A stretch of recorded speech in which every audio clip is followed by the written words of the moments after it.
Assalamualaikum warahmatullahi wabarakatuh. Di dalam video ini, kumpulan saya akan menjelaskan tafsiran tajuk teori politik Islam.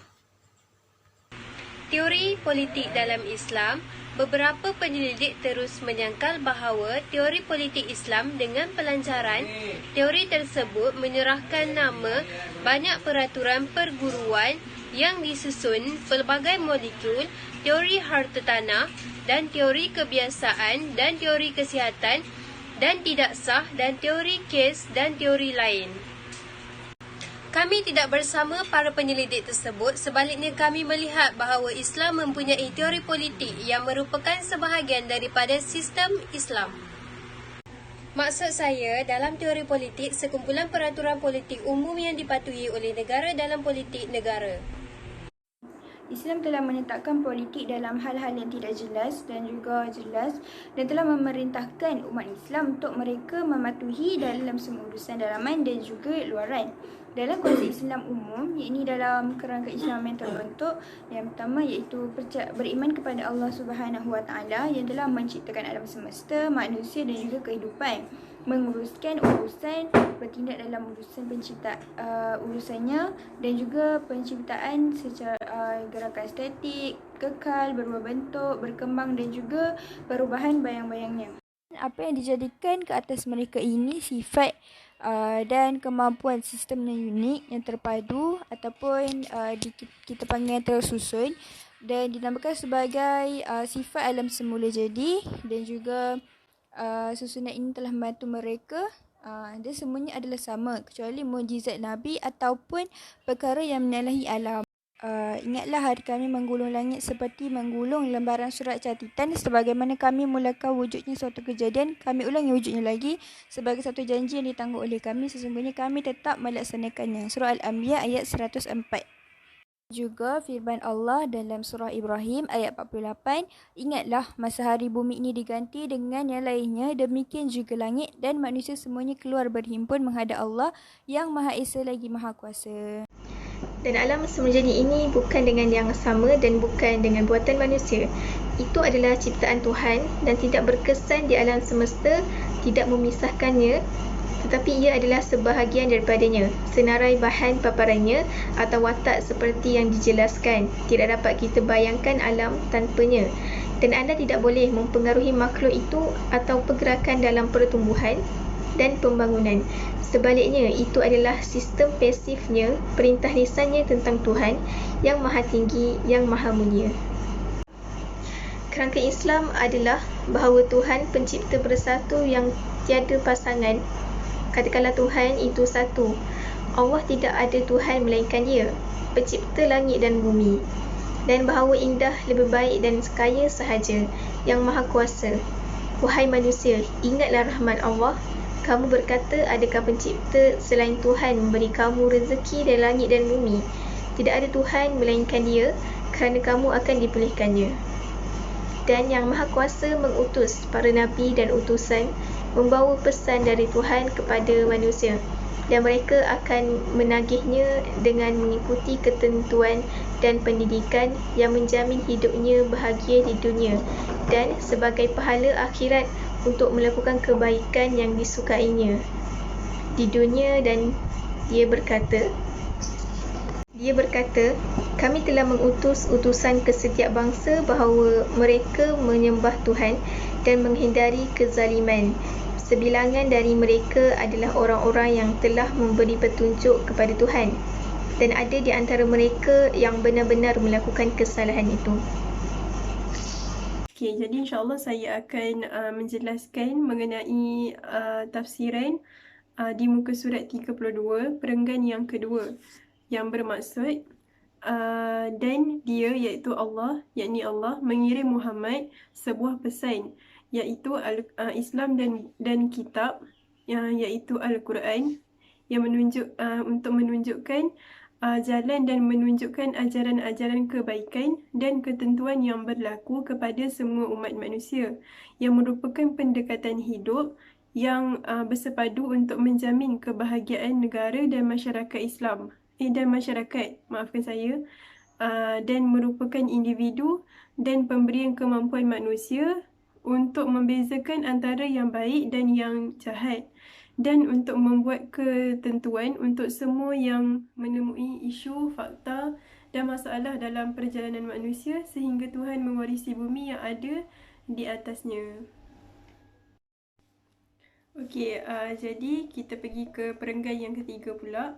Okey, perenggan ketiga yang bermaksud, dan ini adalah doktrin Islam berdasarkan iman kepada Tuhan dan keesaan dan bahawa pencipta alam, semesta dan kehidupan manusia dan dia mengirim utusan, peringatan dan juga penginjil, dan dia mengutus Muhammad kepada seluruh umat manusia dengan bimbingan dan kebaikan yang ditunjukkan dalam Al-Quran dan As-Sunnah, dan apa yang disimpulkan oleh para ulama dari mereka.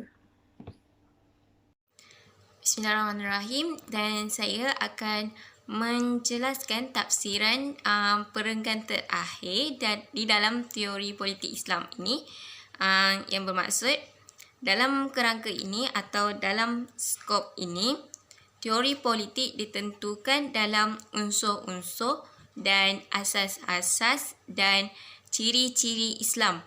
Kita bermaksud unsur-unsur komponen teori dan kita bermaksud peraturan asas yang mendasari teori, dan kita bermaksud ciri-ciri iaitu ciri yang menjadi ciri teori politik Islam. Dan mercu ini yang menjadi keistimewaan kerana tanda-tanda yang jelas di dalamnya. Pembahagian dan istilah ini dicapai dan saya menelitinya dengan tekun dan spesifik. Istilahnya tidak dikelirukan dalam ungkapan, dan penulis telah mengemukakan 5 elemen penting di dalam teori politik Islam. Yang pertama ialah ar-risalah, iaitu mesej. Satu mesej kepada keseluruhan manusia. Dan yang kedua, al-qiyamu uliyah, iaitu nilai-nilai yang terhebat atau nilai-nilai yang tinggi. Dan yang ketiga, imamah, para imam atau kepimpinan. Dan yang keempat, al-istiqlal, iaitu kemerdekaan. Dan yang kelima, al-hurriyah, iaitu kebebasan. Di dalam teori ini dapat saya simpulkan poin yang penting, iaitu kaedah umum yang negara patuhi dalam menguruskan hal dalaman dan luaran negara.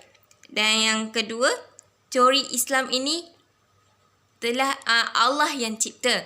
Dan yang ketiga, kalau nak bina dari kerangka Islam, kena ada akidah yang jelas. Seterusnya kita akan membahaskan isu yang ada kaitan dengan teori politik Islam.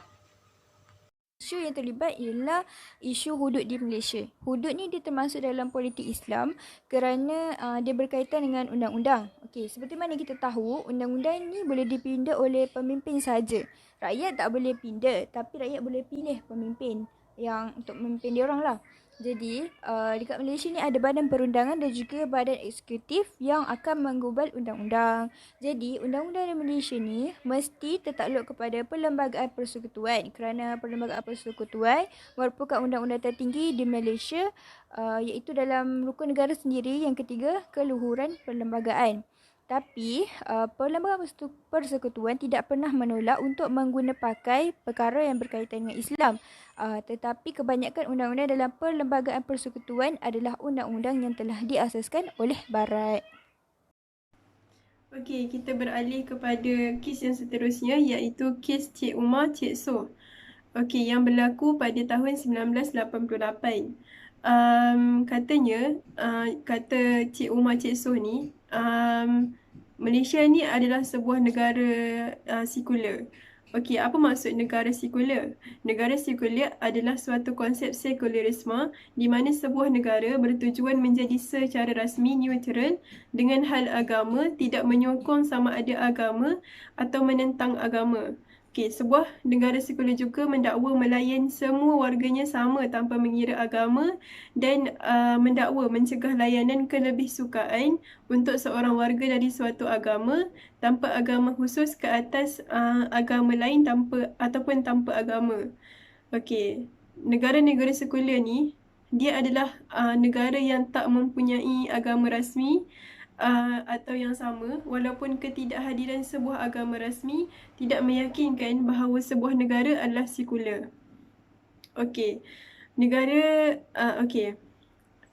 dalam kes ni ada pihak yang menolak berkaitan dengan isu kes Cik Umar Cik Soh ni sebab perlembagaan persekutuan tak pernah menghalang agama Islam di negara kita ni dan tidak ada pun disebut mengenai sekular dalam perlembagaan persekutuan.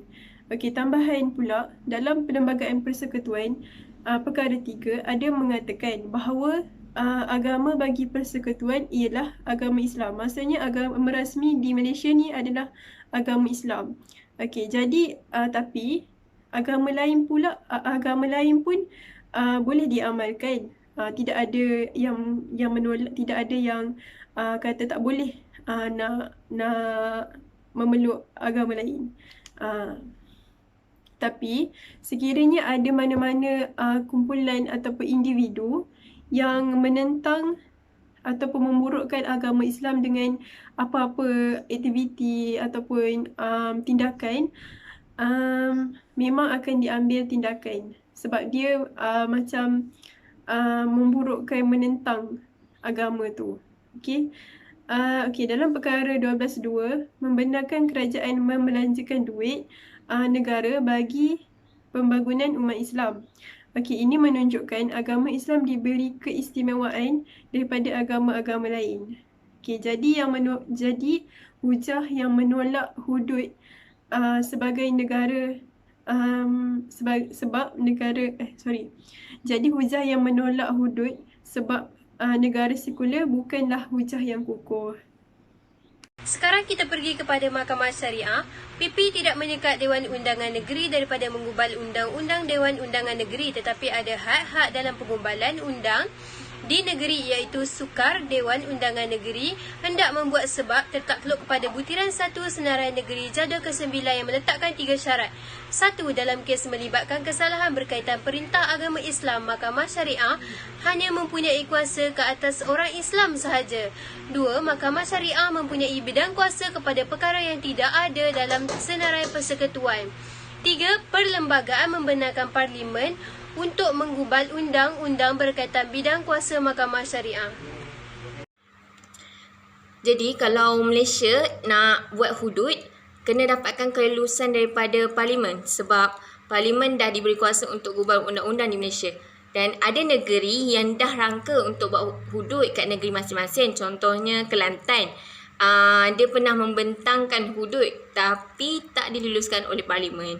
Sebab Malaysia berkuasa untuk orang Islam je. Jadi kalau nak guna untuk orang bukan Islam, Malaysia kena buat pindaan perlembagaan. Sebab dalam butiran tersebut dah kata yang Malaysia berkuasa untuk orang Islam saja, untuk Islam saja. Dan jika terdapat kesalahan seperti mencuri di kalangan rakyat, Malaysia menggunakan hukuman 3 tahun penjara, RM5,000 dan 6 sebatan.